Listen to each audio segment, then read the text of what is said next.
असतील, पण आपल्याला प्रत्येकाला या निवडणुकीच्या माध्यमातून या वार्डामध्ये परिवर्तन घडवायचं.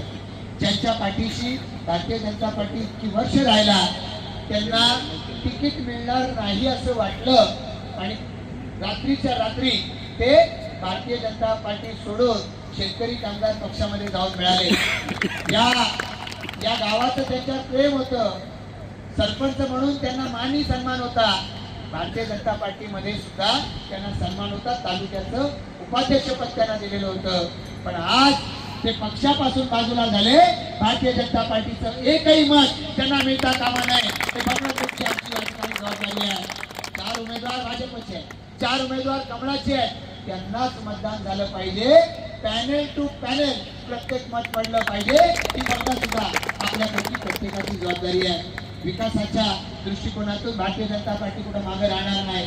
तोंडरा गाव असू दे किंवा या प्रभागामधलं प्रत्येक गाव वाडी, या प्रत्येकाची जबाबदारी भारतीय जनता पार्टीची आहे.